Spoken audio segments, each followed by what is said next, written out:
Efficiency 100%. What is formula of efficiency is 1 minus Q2 by Q1.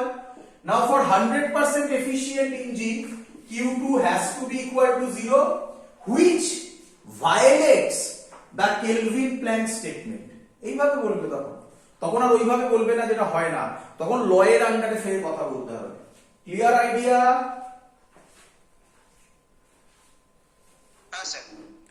চলো next. আচ্ছা ছবি এঁকে যদি একটু দেখাই ওটা, তাহলে ওটা কিরকম হবে একটু দেখাই। ছবি এঁকে দেখাতে এটা এরকম দাঁড়াবে।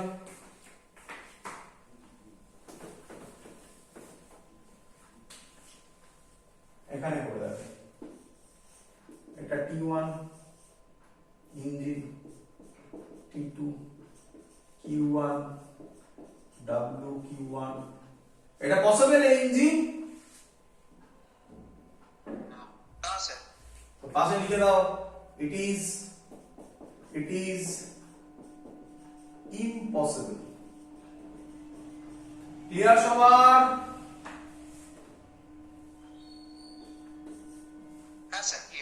নাম্বার 2। আচ্ছা তোমরা এটাও বুঝে গেছো, তাহলে এটা ফার্স্ট ল এর থার্ড লিমিটেশন কেও সলভ করে দেয়, তাই তো নাকি? চলো নাম্বার 2 পয়েন্ট। 2 পয়েন্ট হচ্ছে Clausius statement, CLAUSIUS, Clausius statement কি বলছে? আচ্ছা এটা কোন লকে ইয়ে করবে, কোন পয়েন্টটাকে করবে বলে রাখছি। এটা 1 নম্বর ফার্স্ট ল এর লিমিটেশনের 1 নম্বর পয়েন্টকে সলভ করে দেবে। এটা ফার্স্ট ল এর লিমিটেশনের 1 নম্বর পয়েন্টকে সলভ করে দেবে। Clausius, CLAUSI, Clausius, SIUS,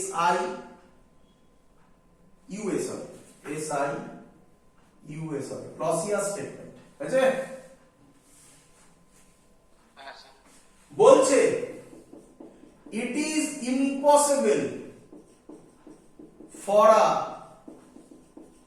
self-acting machine. It is impossible for a self-acting machine. আচ্ছা কোশ্চেন হচ্ছে স্যার সেলফ অ্যাক্টিং মেশিন মানে কি? এটাকে অন্য ল্যাঙ্গুয়েজ যদি তুমি চাও তাহলে লিখবে উইদাউট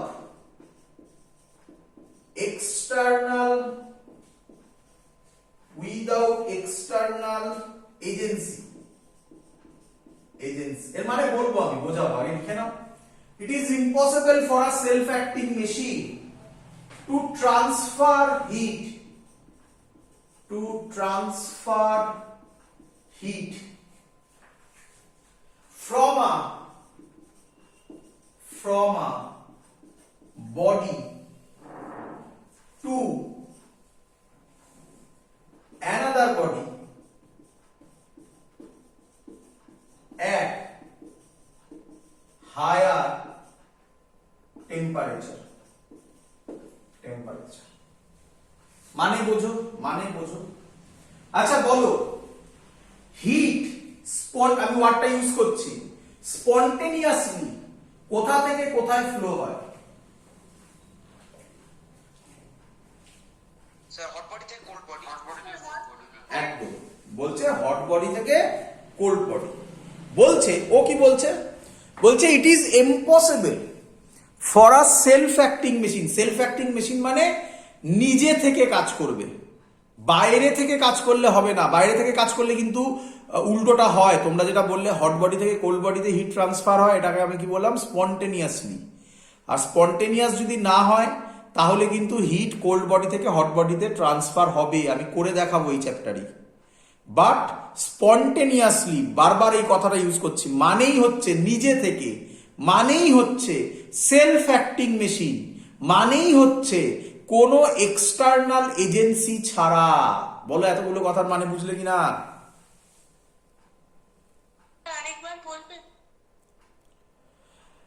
বলছে সেলফ অ্যাক্টিং মেশিন মানেই হচ্ছে হিট ফ্লো হয় হট বডি থেকে কোল্ড বডিতে, এটাকেই আমরা বলি অটোমেটিক্যালি ফ্লো হয়, এটাকেই আমরা বলি স্পন্টেনিয়াস, নেচারের ফেনোমেনা। হিট হট বডি থেকে কোল্ড বডিতে ফ্লো হয় স্পন্টেনিয়াসলি, এটাকেই বলছে অটোমেটিক্যালি বা স্পন্টেনিয়াসলিকেই বলছে সেলফ অ্যাক্টিং মেশিন। এটারই মানে উইদাউট এক্সটার্নাল এজেন্সি, মানে উইথ এক্সটার্নাল এজেন্সি মানে ওটা স্পন্টেনিয়াস প্রসেস নয়, উইদাউট এক্সটার্নাল এজেন্সি মানে স্পন্টেনিয়াস প্রসেস। বলো বুঝলে কিনা এবারে? হ্যাঁ স্যার। তাহলে বলছে it is impossible for a self acting machine, মানে নিজে থেকে কাজ করে এরকম মেশিনের এটা ইম্পসিবল কি to transfer heat from a body, একটা বডি থেকে আরেকটা বডিতে যেটা কিনা হায়ার টেম্পারেচারে আছে। তার মানে কি দাঁড়ালো না কোল্ড থেকে হায়ার টেম্পারেচারে হিট ফ্লো হচ্ছে, এটা ইম্পসিবল, তাই তো নাকি? হ্যাঁ স্যার। তার মানে আমি কি বলতে পারি ও বলে দিচ্ছে ডাইরেকশন কোন দিকে ফ্লো হবে হিটের? হ্যাঁ স্যার। একবারও কিন্তু এটা কেউ ভুল করে আবার ভেবো না যে ক্লসিয়াস স্টেটমেন্ট বলে দিয়েছে হিট ফ্লো হবে হট বডি থেকে কোল্ড বডি, কখনোই বলেনি, বলেছে স্পন্টেনিয়াসলি ফ্লো হবে, মানে উইদাউট এক্সটার্নাল এজেন্সি বা সেলফ অ্যাক্টিং মেশিন হলে ফ্লো হবে হট বডি থেকে কোল্ড বডিতে, উইথ এক্সটার্নাল এজেন্সি হলে কিন্তু কোল্ড থেকেও হটে হবে, সেটা আসবো পরে, সেটা এখনো বলিনি। তার মানে এটাই ছিল ফার্স্ট লয়ের ফার্স্ট পয়েন্টের লিমিটেশন, কি ডাইরেকশন অফ হিট ফ্লো বলে দিচ্ছে। তার মানে এর যদি ছবি আঁকি তাহলে এটা T1, এটা হিট ইঞ্জিন, এটা T2, তাহলে হিট কোথা থেকে কোথায় ফ্লো হবে? এখান থেকে এখানে ফ্লো হবে, এটা impossible, it is impossible, automatically flow হচ্ছে, ইম্পসিবল। ক্লিয়ার সবার?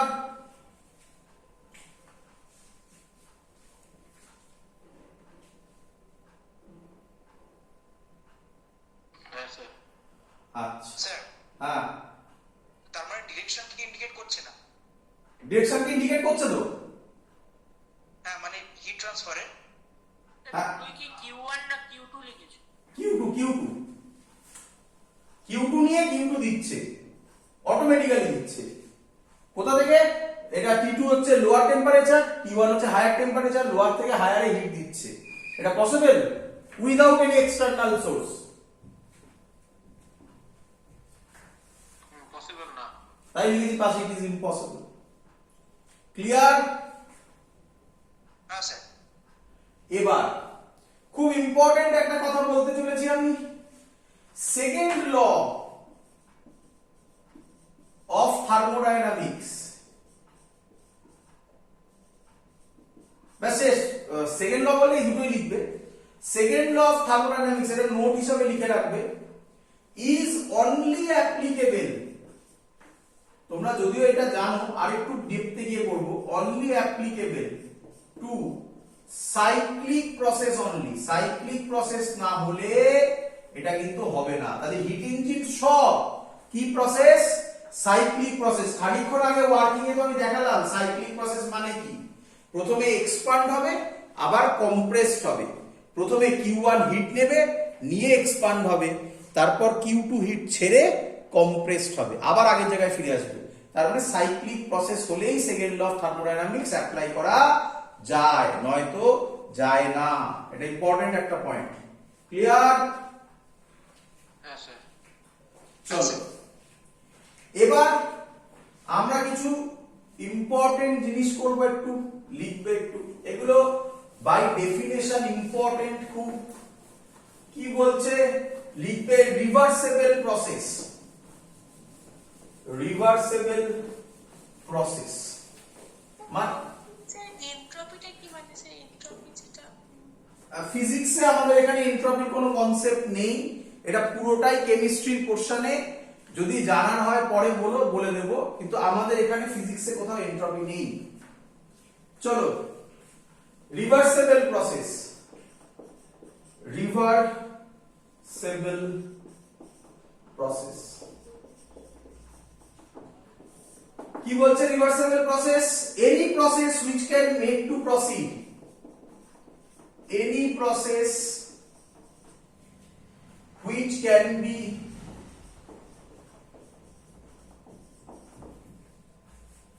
made to proceed, made to proceed in the reverse direction, in the reverse direction by variation in its condition, by variation in its condition, such that any change conditions such that any change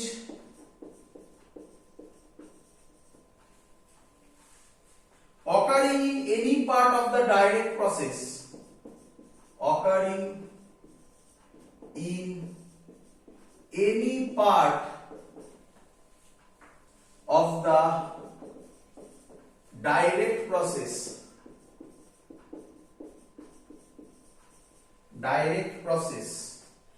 is exactly reversed in the corresponding part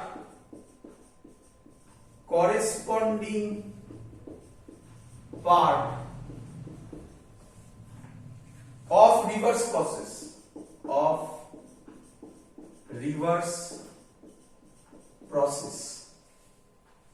is called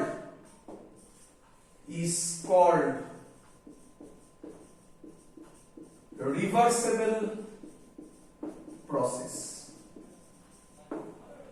চলো note down করে নাও, তারপর বলছি। লিখে নিয়েছো সবাই? Sir একটা sir লিখছি। আরেকবার বলে দিচ্ছি, any process which can be made to proceed in the reverse direction by variation in its conditions such that any change occurring in any part of the direct process মানে যাওয়ার সময় যেটা হলো, is exactly reversed in the corresponding part of the reverse process মানে ব্যাকে আসার সময় ওই পার্টে সেম হতে হবে। কি সেম হতে হবে বলছি, is called reversible process। লেখা আছে, বলি বোঝাই? স্যার পুরো হেজি হয়ে গেছে স্ক্রিনটা। হ্যাঁ ইজি হয়ে গেল।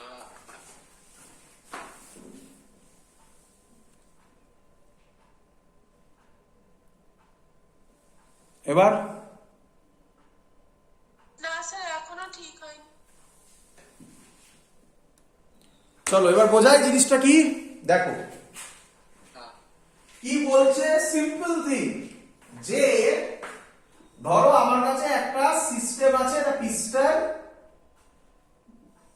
ধরো এখানে প্রেসার হচ্ছে P1 V1 T1, এটাকে আমি এক্সপান্ড করছি, এই পয়েন্টে প্রেসার হলো P2 V2 T2, আরো এক্সপান্ড হলো এই পয়েন্টে P3 V3 T3। বোঝা গেছে তো অবধি? হ্যাঁ স্যার। এবার এখান থেকে পিস্টনটাকে নিচের দিকে নামাচ্ছি, যখন এখানে আছে তখন তো নিঃসন্দেহে থাকবে P3 V3 T3, যখন এবার নিচের দিকে নামাবো, যখন এই পয়েন্টে আসবে তখন যা ছিল এখানে, এখানেও যদি তাই হয়, এক্স্যাক্টলি রিভার্সড, মানে ফেরার সময়ও যদি এখানে P2 V2 T2 হয়, আবার এখানেও P1 V1 T1 হয়, তাহলে এটাকে আমরা বলবো রিভার্সেবল প্রসেস। অবভিয়াসলি এ ব্যাপারে কোনো ডাউট নেই, reversible process is an ideal process. আমরা এক্ষুনি যা পড়বো সব আইডিয়াল। আইডিয়াল মানে এর থেকে ভালো আর হতে পারে না, এর থেকে যা হবে খারাপই হবে। তো এগুলো সব ideal process. In reality reversible process করা এক্স্যাক্টলি পসিবল নয়। তুমি বলে কেন? তার খুব সিম্পল রিজন, আরে বাবা কিছু তো ফ্রিকশন থাকবে যার জন্য এনার্জি লস হবে। কি রে, ফ্রিকশনকে তো তুই জিরো করতে পারবি না। প্রসেসটা আরেকবার বলবেন? হ্যাঁ বা রিভার্সেবল প্রসেসটা আরেকবার একটু বুঝিয়ে দেবেন এই পিস্টন? হ্যাঁ, পিস্টনটা ধর আছে প্রথমে P1 V1 T1 এ, বুঝলি? হ্যাঁ স্যার। এবার ওটাকে পিস্টনটাকে একটু ওপরে তুললাম, তখন কন্ডিশন হলো P2 V2 T2। আরেকটু ওপরে তুললাম, তখন কন্ডিশন হলো P3 V3 T3। যখন এবার পিস্টনটাকে ওপর থেকে নিচের দিকে নামাবো, আবার ওই পয়েন্টে প্রেসার হবে মানে যখন প্রথম ছিল তখন হবে P3 V3 T3, যখন আরেকটু নিচে নামবে তখন হবে P2 V2 T2, আরেকটু যখন নিচে নামবে তখন হবে P1 V1 T1। তার মানে ওপরে যাওয়ার সময় যে যে পয়েন্টে যা যা কন্ডিশন ছিল, ফেরার সময় সেম সেম পয়েন্টে সেম সেম কন্ডিশন হোল্ড করতে হবে। তাকেই বলবো রিভার্সেবল প্রসেস, যেটা কিনা আইডিয়াল প্রসেস। ক্লিয়ার? হ্যাঁ স্যার। লিখবে কন্ডিশন অফ রিভার্সিবিলিটি। কি বলে এটাকে? কন্ডিশন অফ রিভার্সিবিলিটি বা necessary condition. Necessary condition.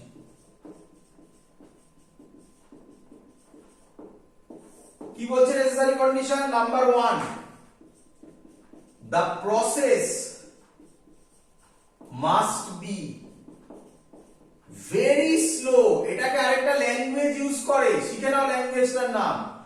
Very slow, কেউ কেউ একে বলে ইনফাইনাইটেসিমালি স্লো, মানে খুব খুব ছোট।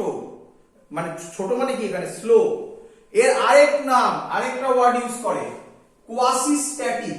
কোয়াসি স্ট্যাটিক এই কথাটার মানে হচ্ছে প্রসেসটা খুব খুব স্লো হবে, যাতে প্রত্যেক পয়েন্টে ও থার্মাল বা মেকানিক্যাল ইকুইলিব্রিয়ামে থাকতে পারে। সহজ ল্যাঙ্গুয়েজ, কোয়াসি স্ট্যাটিক প্রসেস মানে ভেরি ভেরি স্লো প্রসেস হবে। ক্লিয়ার? হ্যাঁ স্যার, বুঝেছি। Number B. নাম্বার বি তো তোমাকে আমি এক্ষুনি বললাম। কি number B? Dissipative forces. Dissipative forces such as friction, viscosity must be completely absent। খুব ইম্পর্টেন্ট কথা। Dissipative forces such as friction, viscosity must be completely absent। মানে কোনো ফ্রিকশন থাকবে না। ভিসকোসিটিটা আমরা পড়িসনি। ভিসকোসিটি মানে জেনে রাখ লিকুইডের ফ্রিকশন, এইভাবে মনে রাখ, লিকুইড গ্যাস, সেই ফ্রিকশন কোনো ধরনের থাকবে না। কারণ ফ্রিকশন থাকলেই তো এনার্জি লস হয়ে যাবে, আর এনার্জি লস হয়ে গেলে তো এখানে সেম জায়গায় সেম ভ্যালু হবে না। ক্লিয়ার? হ্যাঁ স্যার। That's all. এটাই মেইন জায়গা আমাদের আজকে ছিল। এর পরের টপিক আমি আজকে শুরু করবো না। পরের টপিক, তার কারণ আমি যদি আজকে শুরু করি থামতে পারবো না যতক্ষণ না পুরো শেষ হবে। তো তার জন্য আমরা পরের দিনই আমাদের লাস্ট ক্লাস হবে থার্মোডাইনামিক্স এর। পরের দিন আমরা থার্মোডাইনামিক্স কমপ্লিট করে ফেলবো। আজকে পর্যন্ত যা পড়ালাম আজকের ক্লাসটা শুধুমাত্র মেন পরীক্ষায় শুধু এই ফর্মুলাগুলো ইম্পর্টেন্ট। আমি বলে দিচ্ছি, জিস্ট করে দিচ্ছি। ইটা is equal two 1 - q2 / qr কি করে এলো? নাম্বার 1। নাম্বার 2 হচ্ছে 100% এফিশিয়েন্ট। 100% এফিশিয়েন্সি মানে ইটা ইজ ইম্পসিবল। কেন সেটা? আচ্ছা। Number 3 second law statement. Number 4 limitations of first law. যা পড়ালাম তার মধ্যে এগুলোই হচ্ছে পরীক্ষার কোশ্চেন। বাকি কনসেপ্ট পুরোই বোঝানোর জন্য। আর পরের দিন আমরা শুরু করব, এটাই মেইন জিনিস, কার্নোটস হিট ইঞ্জিন। পরের দিনই লাস্ট টপিক হবে। আমি এটা মাঝখানে থামাতে পারবো না, এটা এখন বললে কন্টিনিউয়াস করতে হবে এটাকে, কারণ মাঝখানে থামালে আমাকে আবার প্রথম থেকে বলতে হবে। তবে এইটুকুনি বলবো কি, কার্নোটস হচ্ছে, প্রথমে কার্নোটস এসে বললো আমি একটা এমন ইঞ্জিন বানাবো যে ইঞ্জিনের এফিশিয়েন্সি, এটা অনেক বছর আগেকার কথা বলছে, অনেক বছর, তখন ইঞ্জিনের অত কনসেপ্টই আসেনি, প্রথম ইঞ্জিন বলছে সেই ইঞ্জিনের এফিশিয়েন্সি আর কারোর থেকে কম হবে না, মানে ম্যাক্সিমাম হবে। এবং ইন রিয়ালিটিও তাই। তাই কেউ কেউ কার্নোট সিটি ইঞ্জিনকে আইডিয়াল হিট ইঞ্জিনও বলে। তো এটা নিয়ে আমরা পড়াশোনা করব, এটাই আমাদের সিলেবাসে মেন ফর্মুলা, এখানেই আসবে। আর কার্নোটস কিছু থিওরেম আছে, তবে এটা বুঝতে গেলে আমি বারবার বলছি, work done isothermal, work done adiabatic, আর T V to the power gamma minus 1 is equal to constant অ্যাডিয়াবেটিকের ফর্মুলা, এগুলো একটু দেখে রাখতে হবে। এগুলো একটু পরের দিন দেখে নেবে, তাহলে বোঝাতে আর কিছু লাগবে না, ইজি জিনিস। পরের দিনই আমাদের থার্মোডাইনামিক্স এর লাস্ট ক্লাস হবে। তারপরে আমরা রোটেশনের কিছু পার্ট বলবো, সেন্টার অফ মাস, রোটেশনের কিছু তারপরে আমরা কেটিজি করব, কাইনেটিক থিওরি অফ গ্যাসেস, কারণ অলরেডি কেটিজি বেশ খানিকটা আমরা এগিয়ে রেখেছি। তারপরে আমরা রোটেশন কিছুটা করব, এবং তারপরে ইলাস্টিসিটি কিছু বাকি আছে, এবং লাস্ট পোর্শন যেটা ওয়েভস অ্যান্ড অসিলেশনস, ওই পার্ট করলেই আমাদের মেন জায়গা সবই কমপ্লিট হয়ে যাবে। তাহলে ক্লিয়ার? হ্যাঁ স্যার কোশ্চেন ছিল একটা। হ্যাঁ, স্যার আইসোথার্মাল আর অ্যাডিয়াবেটিকের মধ্যে স্যার স্যার কোনটার ক্ষেত্রে স্যার ট্যান থিটার মানটা বেশি হবে? মানে অ্যাডিয়াবেটিকে, থিটার মান অ্যাডিয়াবেটিকে। স্যার থিটার অ্যাডিয়াবেটিকটা কি করে বেশি হবে স্যার? মানে স্যার ওটা তো এক্স অক্ষে ধনাত্মক দিকে, কোনটা করবে না, ট্যান থিটা মানে আমরা ওটা বলি না, ওটা তো স্লোপের কথা বলে। স্লোপ তো সব নেগেটিভেই আসছে, আইসোথার্মালেও স্লোপ নেগেটিভ, অ্যাডিয়াবেটিকেও তো স্লোপ নেগেটিভ। কার বেশি স্টিফার, মানে তুমি এইভাবে ভাবছো, আমি বুঝতে পেরেছি। দেখো তুমি এটা ভাবছো, এটা একটা, তুমি ভাবছো এই পয়েন্টে যদি রাখি এইটাকে, তখন এইটা হচ্ছে থিটা, তাই না? হ্যাঁ স্যার। তাই এটা তো 90 ডিগ্রির বেশি, 90 ডিগ্রির বেশি মানে তো স্লোপ নেগেটিভ। তাই একটু দেখবে, আমি যখন এগুলো করেছিলাম ডিপি বাই ডিভি যেটা এসেছিল, সেটা মাইনাস পি বাই ভি এসেছিল, এর ক্ষেত্রে মাইনাস সাইন ছিল আইসোথার্মালে। তো এটা নেগেটিভ কে বোঝায়, আমরা এটার কথা রেসপেক্টে বলছি না, আমরা বলছি এইটার রেসপেক্টে। এটার যা স্লোপ হবে, যখন স্লোপটা এরকম হবে, তাহলে অবভিয়াসলি এই স্লোপটা বেশি হবে, এটা অ্যাডিয়াবেটিক হবে। বোঝা গেছে? হ্যাঁ স্যার বুঝতে পারছি। ওই মাইনাস সাইনটা তো নেগেটিভ স্লোপকে বোঝায়, ওটা তো নেগেটিভ। দেখো ডিরাইভেশনে মাইনাস এসেছিল। ক্লিয়ার? হ্যাঁ স্যার। স্যার বলছি স্যার পরাবর্ত আর অপরাবর্ত প্রক্রিয়া মানে এই রে, মনে হয় পরাবর্ত, আমি শিওর নই, আমাকে দেখতে হবে একটু বই। পরাবর্ত মানে মোস্ট প্রবাবলি রিভার্সেবল। হ্যাঁ স্যার। হ্যাঁ। স্যার রিভার্সিবল প্রসেস মানে স্যার এই কোন প্রসেসই নয়, মানে স্যার স্যার ফ্রিকশন বা এগুলো তো স্যার সমস্ত প্রসেস। হ্যাঁ, এগুলো যা পড়াচ্ছি সব আইডিয়াল, বললাম না, আইডিয়াল প্রসেস। আমরা যা পড়াচ্ছি, আমি তোকে এখন পড়াচ্ছি মিথ্যে কথা বলিও না, বুঝতে পারছিস? বাট রিয়ালিটি কি, জায়গা বুঝে মিথ্যে কথা বলতে হয় মাঝে মাঝে। তো আমি তোকে আইডিয়াল পড়াচ্ছি, এরপরে যা এফিসিয়েন্সি হবে সেটা। আর কার্নোট সিট ইঞ্জিনে তো লেখাও আছে এখনো আইডিয়াল হিট ইঞ্জিন, মানে কার্নোট সিট ইঞ্জিনকে কেউ কেউ বলা হয় রিভার্সেবল হিট ইঞ্জিন। বুঝে গেছিস কেন বললো? তার জন্য এই রিভার্সেবল প্রসেসগুলো পড়ালাম। তো এটা হচ্ছে আইডিয়াল হিট ইঞ্জিন। তাহলে এর যে এফিসিয়েন্সিটা হবে, এরপরে রিয়ালিটিতে যে ইঞ্জিনগুলো হবে সেগুলোর এফিসিয়েন্সি এর থেকে বেশি হতে পারে না, দ্যাটস ফর শিওর। এর থেকে কম হবে। বুঝতে পেরেছি? তাই আমরা ওগুলো করছি, আমরা সব এখন আইডিয়াল কেস করছি। ক্লিয়ার সবার এত অব্দি? হ্যাঁ বা?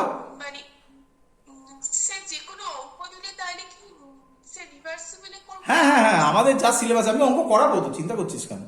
সব অঙ্ক পারবি আরামসে। এখানে অঙ্কের থার্মোডাইনামিক্সে তো ফার্স্ট লর আগে অঙ্ক করলাম, সব অঙ্ক হচ্ছে তো এবার বইয়ের নাকি? হ্যাঁ স্যার মোটামুটি হচ্ছে। হ্যাঁ, তো সেকেন্ড ল তো আরো ইজি, কিছুই নেই অঙ্কে। একটা দুটো অঙ্ক করাবো, দেখতে পাবি তখন। সবই কার্নোট সিট ইঞ্জিন। হ্যাঁ, আমাদের সিলেবাসে সবই কার্নোট সিট ইঞ্জিন, তাছাড়া আর কোনো ইঞ্জিন নেই। ক্লিয়ার? হ্যাঁ স্যার। দ্যাটস অল, আজকে এত অবধি থাকলো। Good night. পরের দিন কিন্তু ওগুলো একটু দেখে রেখো সবাই, নয়তো কিন্তু প্রবলেম হবে। আইসোথার্মালের ওয়ার্ক ডান, অ্যাডিয়াবেটিকের ওয়ার্ক ডান, আর T V to the power gamma minus 1 আশা করি সবার মনে আছে, তবু একবার দেখে রেখো, ইউজ করবো। That's all, good night. Good night, sir. Good night, sir.